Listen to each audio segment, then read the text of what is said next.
ICP Academy. CA, CMA, CS, CAT போன்ற அனைத்து விதமான ப்ரொஃபஷனல் கோர்ஸ்களும் இங்கு எளிமையான முறையில் கற்றுத்தரப்படும். எங்களிடம் 25 வருடத்துக்கு மேல் அனுபவம் உள்ள ஆசிரியர்களும் உள்ளனர். அது மட்டும் இல்லாமல் ஆடிட்டர்களாலும் பயிற்சி அளிக்கப்படுகிறது. எங்களிடம் பயின்ற மாணவர்கள் மாநில அளவில் தேர்ச்சி பெற்றுள்ளனர் என்பதும் குறிப்பிடத்தக்கது. இந்த ப்ரொஃபஷனல் கோர்சஸோட கிளாஸஸ் பாத்தீங்க அப்படின்னா full time, part time, weekend classes அப்படின்னு பல விதமா இருக்கு. இதுல உங்களுக்கு எது கம்ஃபர்ட்டோ அதை சூஸ் பண்ணிக்கலாம். நீங்கள் வெளியூரை சேர்ந்த மாணவர்கள் என்றால் கவலை வேண்டாம். எங்களிடம் ஹாஸ்டல் வசதியும் உண்டு. மேலும் ஃப்ரீ டெஸ்ட் பேட்சும் நடத்தப்படுகிறது. இந்த ஃப்ரீ டெஸ்ட் பேட்சில் கலந்து கொண்ட அனைத்து மாணவர்களும் 100% தேர்ச்சி பெற்றுள்ளனர். அணுக வேண்டிய முகவரி number 973 TELC church complex, town hall bus stand, Coimbatore 641001. Contact 9894795915.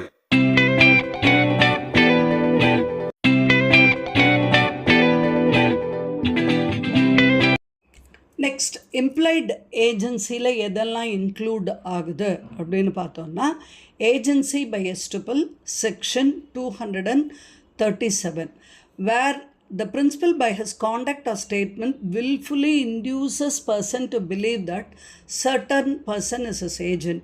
He is subsequently prevented or estopped from denying the fact of agency. அதாவது ஒரு பிரின்சிபல் வந்து தன்னுடைய நடவடிக்கையாலேயோ அல்லது ஸ்டேட்மெண்ட்டாலேயோ மற்றொரு நபரை, தேர்ட் பார்ட்டியை, தனக்காக செயல்படக்கூடிய அவர் தான் தன்னுடைய ஏஜெண்ட் அப்படிங்கிற நம்ப தகுந்த வகையில் செஞ்சாருன்னா இவரோட அந்த ஏஜென்சி பை எஸ்டோப்பல் அப்படிங்கிறத டினை பண்ண முடியாது. இவர் ஏஜென்சி அப்படிங்கிறத ப்ரிவெண்ட் பண்ண முடியாது. இப்போ according to section 237 of the contract act அப்படிங்கிறது ஒரு ஏஜென்சி பை எஸ்டோப்பல் அப்படிங்கிறது எப்படி க்ரியேட் ஆகும்னா, the principal must have made a representation. Principal வந்து ஒரு ரெப்ரசன்டேஷன் பண்ணியிருக்கணும்.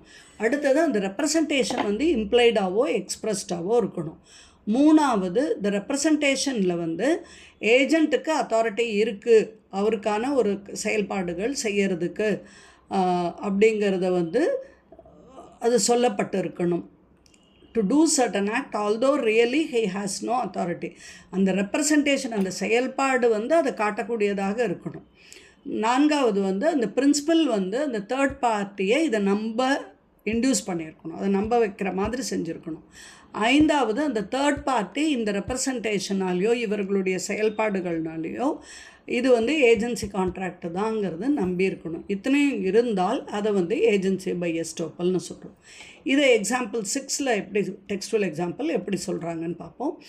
ஏ வந்து பிக்கு கன்சைன்மெண்ட் குட்ஸை சேலுக்கு அனுப்புகிறாரு. அதில் இன்ஸ்ட்ரக்ஷனும் கொடுக்குறாரு, ஒரு ஃபிக்ஸட் ப்ரைஸுக்கு கீழே சேல் பண்ணக்கூடாது, இதுக்கு மேலே தான் சேல் பண்ணணும் அப்படின்னு சொல்கிறாரு. சி வந்து இது எதுவுமே தெரியாமல் பியுடைய இன்ஸ்ட்ரக்ஷன் படி ஒரு கான்ட்ராக்டுக்குள்ளே என்ட்ரி ஆகிறாரு. பிக்கு அந்த ஒரு பொருட்களுடைய விலை வந்து குறைவாக கொடுக்கப்பட்டிருக்கு. அப்போ ஏ அந்த பொருட்களை அந்த விலைக்கு சிக்கு கொடுக்க கடமைப்பட்டிருக்காரு. He is bound to contract. A cannot say இந்த இன்ஸ்ட்ரக்ஷன் நான் பிக்கு கொடுக்கல, பிக்கு வந்து இந்த விலைக்கு கீழே கொடுக்கறதுக்கு நான் உரிமை கொடுக்கலங்கிறது நான் சொல்ல முடியாது. ஏன்னா ஏவுடைய குட்ஸு பி விற்கிறாருங்கிறது தெரிஞ்சு தான் சி வந்து அதை வாங்குறாரு. அந்த விலை மட்டும்தான் அவருக்கு அது தெரியல. அந்த விலைக்கு கீழே விற்கக்கூடாதுன்னு சொன்னது தெரியாமல் அவர் கொடுத்த விலைக்கு இவர் அக்செப்ட் பண்ணிட்டாரு, அது குறைஞ்சிருக்குன்னா ஏ அந்த நஷ்டத்தை சீக்கிட்ட கேட்க முடியாது. He is forced to sell the goods for that price. But an agency by estoppel consequently is deemed between A and B. இந்த எஸ்டோப்பல் ஏஜென்சி அப்படிங்கிறது ஏக்கும் பிக்கும் நடுவில் தான் இருக்குது. சி இதனால் பாதிக்கப்பட முடியாது. சிக்கு இது தெரிஞ்சிருக்கணுங்கிற அவசியம் இல்லை. Next example 7. ஒரு பிரின்சிபல் அவர் ஒரு பல மாதங்களுக்கு எஸ்ங்கிறவரை தனக்காக குட்ஸை வந்து பிரசாத்துங்கிறவர்கிட்ட கடனுக்கு வாங்கிறதுக்கு உரிமை கொடுத்துருக்காரு. அதே மாதிரி அந்த குட்ஸையும் வந்து அதுக்கான பேமெண்ட்டும் கொடுத்துருக்காரு. இப்போ பி லேட்டர் அந்த பிரசாத்துக்கு அந்த பணத்தை பே பண்ணுறதுக்கு ரெஃப்யூஸ் பண்ணக்கூடாது. ஏன்னா அவர் சுனில் எஸ்ஸுக்கு வந்து குட்ஸை கிரெடிட்டுக்கு சப்ளை பண்ணியிருக்காரு. அப்போ சப்ளை பண்ணிகிட்டே இருக்கும்போது இவர் அதுக்கான பேமெண்ட்டும் செஞ்சுருக்காரு. ஒரு கட்டத்தில் வந்து அந்த குட்ஸுக்கான பேமெண்ட் கொடுக்க மாட்டேன் அப்படின்னு இவர் சொல்ல முடியாது. பிகாஸ் பி வந்து எஸ்ஸை தன்னுடைய ஏஜெண்ட்டாக பாவிச்சிருக்காருங்கிறது தான் அங்கே புரிய வருது. P is estopped from now asserting that S is not his agent because on earlier occasions he permitted Prasad to believe that Sunil was his agent. இதுக்கு முன்னால் வந்து பிரசாத்துக்கு சுனில் குட்ஸ் வாங்கும்போதெல்லாம் பிரின்சிபல் வந்து அவரை பிலீவ் பண்ண வச்சுருக்காரு, இவர் என்னுடைய ஏஜென்ட்டு தான் அப்படின்னு. இப்போ வந்து அவர் என்னுடைய ஏஜென்ட் இல்லை அப்படின்னு இவர் சொல்ல முடியாது. பிரசாத் வந்து அந்த நம்பிக்கையில் தான் அந்த பொருளை எஸ்ஸுக்கு விற்க ஆரம்பிச்சிருக்காரு. அப்போ இது agency by estoppel. Next agency by necessity. And agency of necessity எப்போ அரைஸ் ஆகுது அப்படின்னா ஒரு எமர்ஜென்சி சர்க்கம்ஸ்டன்சஸில். ஆர்டினரி சர்க்கம்ஸ்டன்சஸில் இது வர்றதில்லை. ஒரு தவிர்க்க முடியாத ஒரு சூழ்நிலையிலையோ ஒரு எமர்ஜென்சிலையோ இந்த மாதிரியான ஒரு சர்க்கம்ஸ்டன்ஸ் அரைஸ் ஆகுது. அப்போது ஒரு ஏஜென்ட்டு இந்த மாதிரியான ஒரு ஆக்டை செய்கிறதுக்கு ஆத்தரைஸ் ஆகி இருந்தார் எமர்ஜென்சியில் அப்படின்னா இது எக்ஸ்ட்ரா ஆர்டினரி அத்தாரிட்டி அல்லது ஸ்பெஷல் அத்தாரிட்டின்னு சொல்கிறோம். இது வந்து அந்த பிரின்சிபலை நஷ்டத்திலிருந்து காப்பாற்றுறதுக்காக செய்யப்பட்ட செயல் அப்படின்னு பார்க்குறோம்.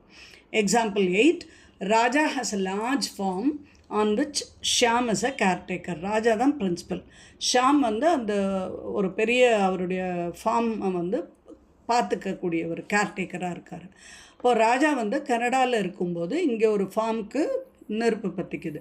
அப்போ Shyam becomes an agent of necessity for Raja to save the property from being destroyed by fire. இப்போ ஷியாம் வந்து அந்த ஃபார்மை வந்து தீப்பிடிச்சப்போ காப்பாற்றுறதுக்கான கடமைக்கு ஆளாகிறாரு. ஏன்னா அவர் வந்து அந்த நெசசிட்டிக்காக அந்த தேவைக்காக அப்போ ஒரு ஏஜென்ட் ஆகிறாரு. ராஜா வந்து அந்த செயல்பாடுக்கு ஷியாம் என்ன இன்கர் பண்ணுறாரோ அது திருப்பி கொடுக்க வேண்டிய பொறுப்பாளி ஆகிறாரு. ஏன்னா இது ஒரு எமர்ஜென்சி சுச்சுவேஷன், இவர் அந்த இடத்துல இல்லை, அதனுடைய நஷ்டத்தை தவிர்க்கிறதுக்காக அவர் செஞ்ச செயல்கள்.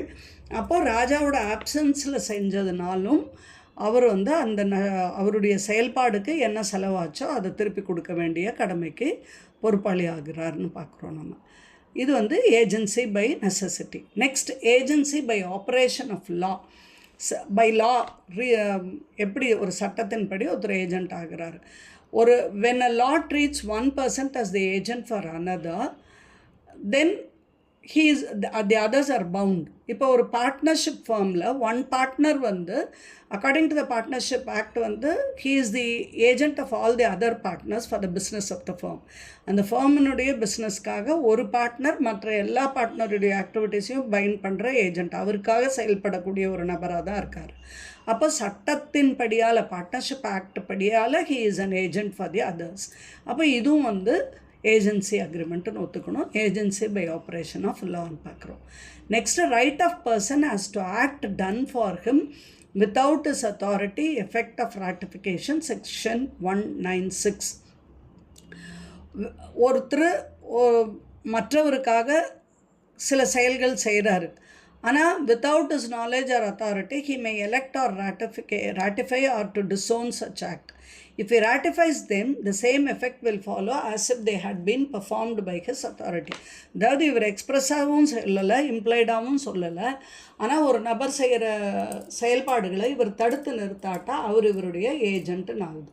ராட்டிஃபிகேஷன் அப்படின்னா மீனிங் என்னன்னு பார்க்குறோன்னா approving a previous act or transaction.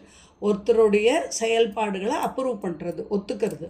அது வந்து எக்ஸ்ப்ரெஸ்ஸாகவும் இருக்கலாம் அல்லது இம்ப்ளைடாகவும் இருக்கலாம். இவருக்கு பதில் அவர் செய்யக்கூடிய ஒரு செயல்பாடுகளை இவர் அப்போவே தடுத்தோ அல்லது நிறுத்தியோ சொல்லியிருந்தால் மட்டும்தான் இவர் அதிலிருந்து விலக முடியும். இவர் அது பேசாமல் இருந்தார்னா அவருக்காக இவர் செய்கிறாரு அப்படிங்கிற மாதிரி புரியப்பட்டால் அந்த இடத்துல இவர் அப்ரூவ் பண்ணுறாருங்கிற மீனிங்கில் தான் வரும்.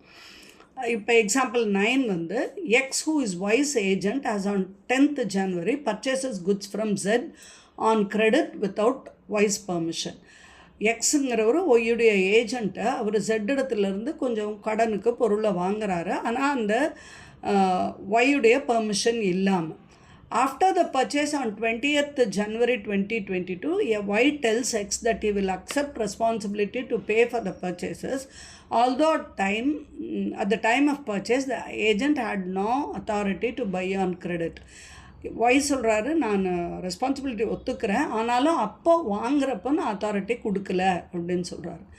Y's subsequent statement on 20th January amounts to ratification of the agent's purchase of goods on 10th January 2022. அப்போ 10th January அன்னைக்கு அவருடைய வாங்கின பொருள் இவர் ஒத்துக்கிட்டதுனால ஏஜென்சி வழியாக தான் அவர் வாங்கினார் அப்படிங்கிற மாதிரி புரிதலுக்கு தள்ளப்படுது. இவர் அதை வந்து தடுக்கலை அப்படிங்கிற ரீசன்ஸால். Next, essentials of a valid ratification. Ratification அப்படிங்கிறது எக்ஸ்ப்ரெஸ்ஸாக இருக்கலாம் அல்லது இம்ப்ளாய்டாக இருக்கலாம். ஒருத்தருக்காக ஒருத்தர் செய்கிற செயல்கள் வந்து செயல்பாடுகள் சொற்கள் வழியாகவோ அல்லது அவர்களுடைய நடவடிக்கை வழியோ மற்றவருக்கு அது அவர் ஏஜென்ட்டுங்கிறது புரிய வகையில் இருக்கணும். Example 10, A without authority buys goods for B. Afterwards, B sells them to C on his own account. B's conduct implies a ratification of the purchase made for him by A. A வந்து பியினுடைய ஒரு authority இல்லாமையே பிக்காக ஒரு பொருட்களை வாங்குறாரு, அதுக்கப்புறம் சிக்கு அவராகவே விற்கிறாரு. அப்போது பியினுடைய செயல்பாடுகள் வந்து ஏக்காக இவர் வாங்கின ஒரு பர்ச்சேசஸ் மாதிரி தான் தெரியப்படுத்துது. அப்போது இம்ப்ளைடு ஏஜென்சி மாதிரி அது காட்டுது. A without B's authority lends B's money to C. அதே மாதிரி தான் பியுடைய பணத்தை பியின் எழுதப்பட்டு கொடுக்கப்படாத ஒரு உரிமை வழியாக ஏ வந்து அதை சிக்கு கடன் கொடுக்குறாரு. அப்போது B accepts interest on the money from C. B அதுக்குரிய வட்டியும் வசூல் பண்ணுறாரு. அப்போ பி உடைய காண்டக்ட் வந்து implied ratification of the loan. அவர் ஏக்காக கொடுக்குறாரு வாங்குறாருங்கிற மாதிரி தான் தெரிய வருது. Knowledge requisite for valid ratification. இதுக்கு என்ன தேவைப்படுது அப்படின்னா, no valid ratification can be made by a person whose knowledge of the facts of the case is materially defective. Valid ratification அப்படிங்கிறது எப்போ வரும் அப்படின்னா, அந்த அந்த டிரான்சாக்ஷனோட ஃபேக்ட் வந்து இவருடைய நாலேஜுக்கு தெரிஞ்ச வகையில் இல்லை அப்படிங்கிற மாதிரி, இவர் ப்ரீவியஸாக அதை அப்ரூவ் பண்ணியிருந்தாருன்னா பின்னால் ஏற்படக்கூடிய செயல்களுக்கும் இவர் பொறுப்பாளி ஆகிறாரு அப்படிங்கிறது தான் இதனுடைய மீனிங். ஏ வந்து ஒரு அத்தாரிட்டி இருக்குது அவருக்கு பியில் இடத்துலேருந்து சில குட்ஸை வாங்கிறதுக்கு மார்க்கெட் ரேட்டில். He buys at a higher rate but B accepts the purchase. இவர் விலை அதிகமாக கொடுத்து வாங்கினாலும் ஏ வாங்கினாலும் பி அதை வந்து அக்செப்ட் பண்ணிக்கிறாரு. அப்புறம் பிக்கு இது தெரிய வருது, இவர் ஏ வாங்குகிற பொருட்கள் அவருடைய பிலாங் டு ஏ ஹிம்செல்ஃப், அவருடைய பொருட்களாகவே இருக்குது அப்படின்னா the ratification is not binding on B. இந்த ராட்டிஃபிகேஷன் அப்படிங்கிறது பியை பைண்ட் பண்ணுறது இல்லை அப்படின்னு இந்த எக்ஸாம்பிளில் பார்க்குறோம் நம்ம. பட் ராட்டிஃபிகேஷன் அப்படிங்கிறதோட மீனிங்கை நம்ம என்ன சொல்கிறோம் என்னன்னு பார்த்தோம். Approving a previous act or transaction. Ratification அப்படிங்கிறது ஒரு அவருடைய முன்னர் செய்த செயல்பாடுகளை அப்ரூவ் பண்ணுறது அப்படின்னு பார்க்குறோம்.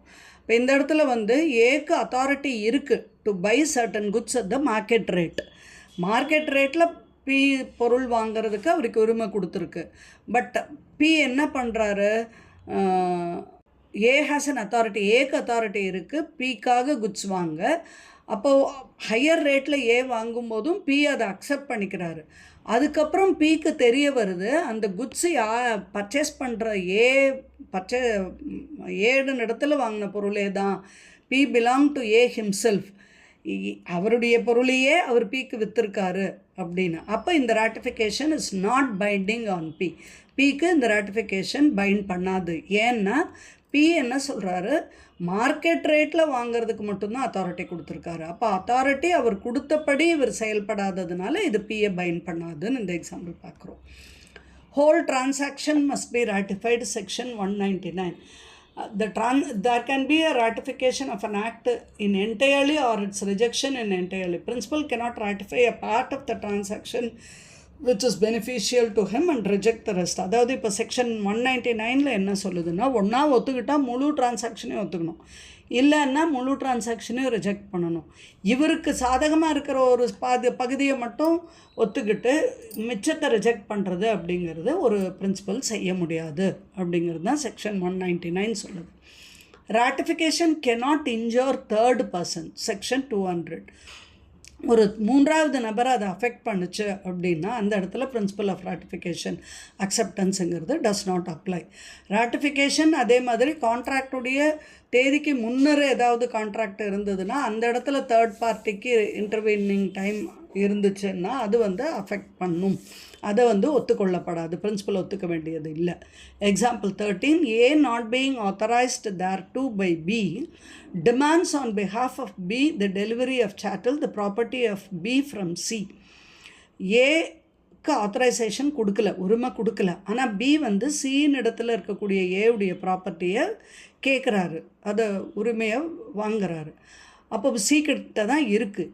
This demand cannot be ratified by B so as to make C liable for damages for his refusal to deliver.